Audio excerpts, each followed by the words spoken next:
beef. It's what's for dinner.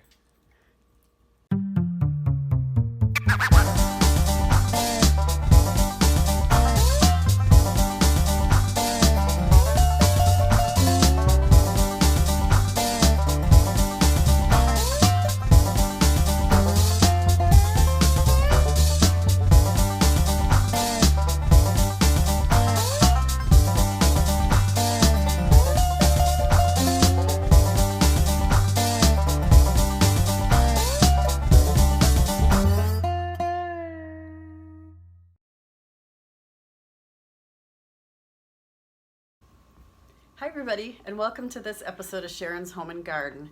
And thank you for joining me today to go through my beef order. Recently, I have been wanting to support my local farmer, and one of the best ways to do that is to buy the meat that's processed from our local farmers. Since I do so much work out in the garden to grow a lot of my own produce, I figured the next step is to support my local farmer. And when you see the smile on his face when you show up to pick up your order and how proud he is of the animals that he raises, it's just worth every penny of it. And it's a really good price. So this beef order, this is a quarter of a cow.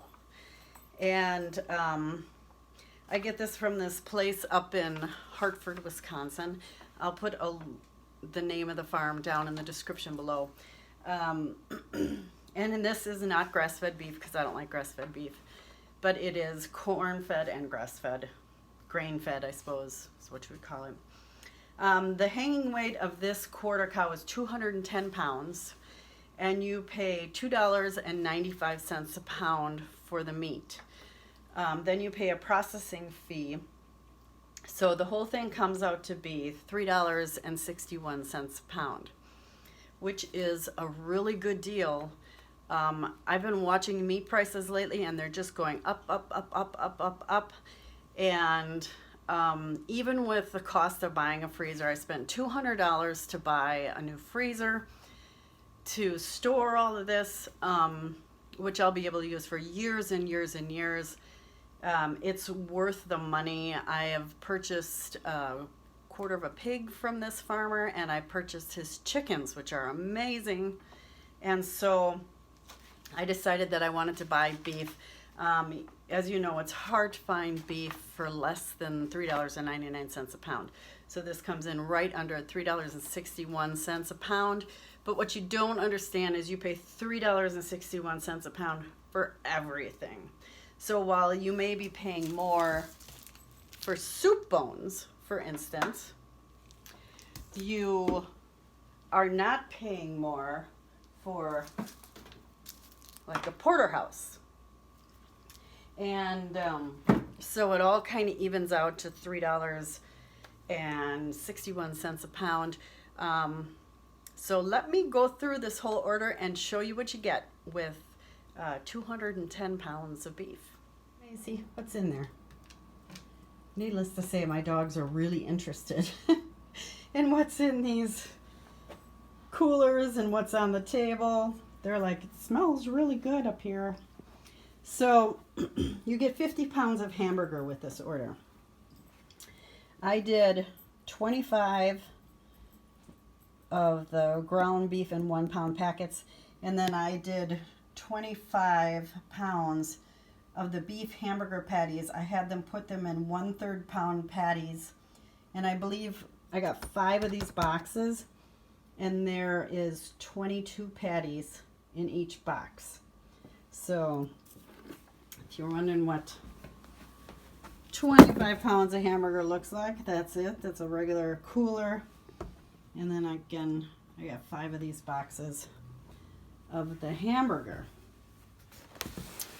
I got 1, 2, 3, 4, 5, 6, 7 of these rib steaks. And all the steaks are cut 3/4 of an inch thick.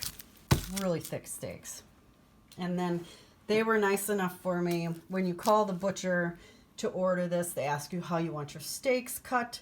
and they ask you how you want them packaged. So I asked them to package them each individually. And then I got 4 T-bone steaks. Remember, this is only 1/4 of a cow.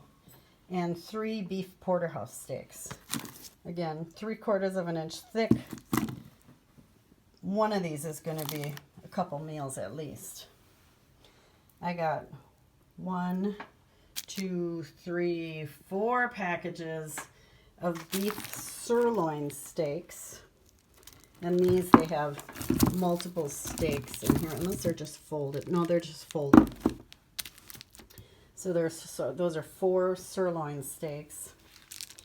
And then I got 1, 2, 3, 4, 5 of these beef chuck roasts. And these are probably 3 pounds a piece. Those look really good. Some of them are bigger than others. It depends what part of the cow they're coming from. But they all have the bone in.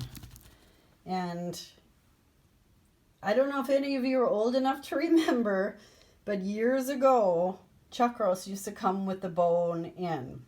And they don't anymore. I don't know why they took it out. I have 2 beef arm roasts. I don't know what cut the arm roast is. It looks very similar to the chuck roast. So I'll have to do some research and figure out where the arm roast is from. So I got a couple special cuts of meat. One of them is the tri-tip roast, and I like to make steak tips out of this one. And then she asked me if I wanted the beef brisket, and I said, of course I do. So we'll have to save that for when I have a bunch of people over and we'll smoke it. Beef skirt steak was another cut that I asked, special cut. Flank steak, again, another cut that I asked for. I got 1 of these beef rump roasts. I got 2 of these sirloin tip roasts. This one's a little smaller. This one's a little bigger. Can't really tell. See the difference in size there. So those would be really good. You know, you can slice these into small sirloin steaks. That works out really well. All of this here is a round steak. Now I asked them to cut it into stew meat for half of it. So I got 1, 2, 3, 4, 5, 6 pounds of beef stew meat and then 6 pounds of round steak. And I asked them to cut it thin so I could make my beef roll-ups with this. It's really good. And then I got 3 packages of the beef short ribs. I have this short rib ragu recipe that's just amazing. So I'm really happy to get those. And then for all the beef stock I want to make, or bone broth if you want to call it that, I got 5 packages of beef soup bones. So that's it. I'm really looking forward to sampling all of this meat. I'm guessing it will last me a year. I hope it lasts me a year. And now I get the fun job of trying to fit it all in my freezer. So I hope you enjoyed this episode of Sharon's Home and Garden. If you've ever been interested in how much meat is in a quarter of a cow, now you know. You can usually buy cows in quarters and halves, and you would just double everything for half a cow. So until next time, always remember, be it ever so humble, there's no place like home. Happy cooking, everybody. Bye-bye.